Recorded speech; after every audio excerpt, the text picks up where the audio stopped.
Política no Ar, trazendo para você a política nacional. Momento decisivo, reta final do ano de 2023. O que precisa ser feito nesse ano tem que ser feito agora. E o presidente Lula se reuniu com líderes da sua base aliada, com líderes de partidos aliados no Congresso Nacional, para definir esta pauta, a estratégia do governo para a aprovação de matérias importantes, para a manutenção de vetos importantes do presidente da República. Quem acompanhou e conta é ela, Cíntia Lages, de Brasília. Vamos ver. Olá, Ananias. Boa noite para você, boa noite para os telespectadores do programa Ciência Política.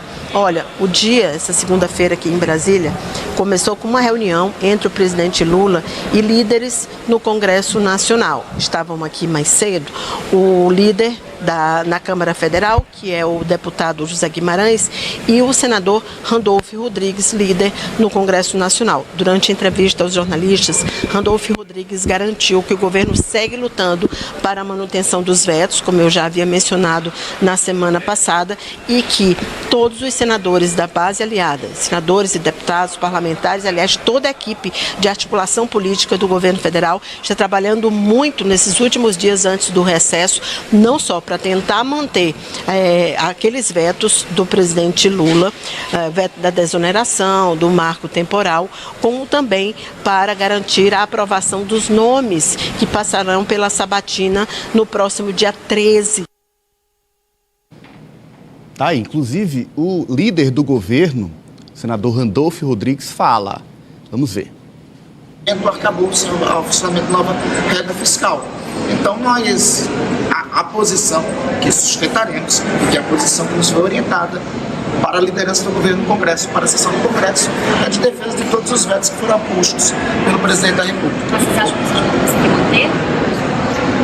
Sessão de vetos é igual no jogo do meu Flamengo. Às vezes a gente leva um gol, às vezes a gente faz 2 ou 3 gols. A gente espera ao final sair com um resultado favorável, né?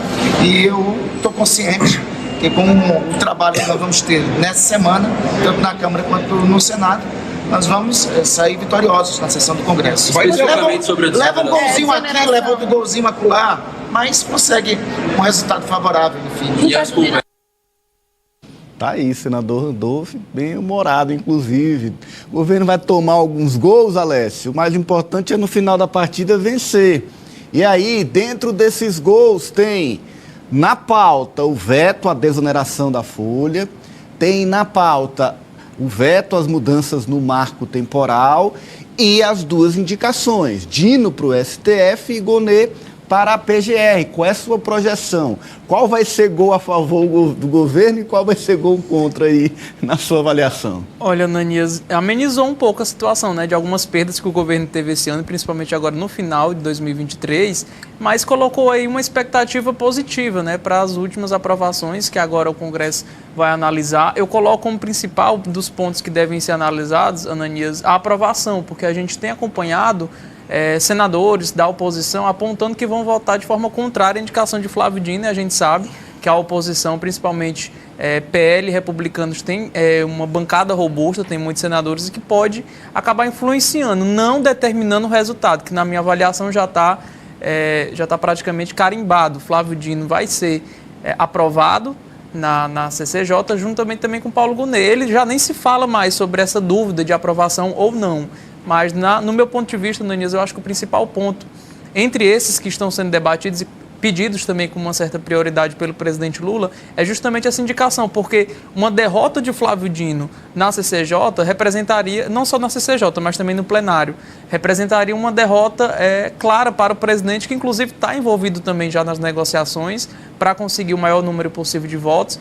A gente sabe que ele precisa de 41, mas a tendência é que mostre força, né? Principalmente a base do governo, os partidos ali que não são da base, mas que têm essa relação mais harmoniosa também, ou que estão tendo agora uma relação um pouco mais harmoniosa, né? A votação na CCJ e provavelmente no plenário das indicações do presidente deve acontecer no dia 13, na quarta-feira. Depois, na sequência, dia 14, a previsão é que se vote, por exemplo, o veto do presidente Lula às mudanças do marco temporal.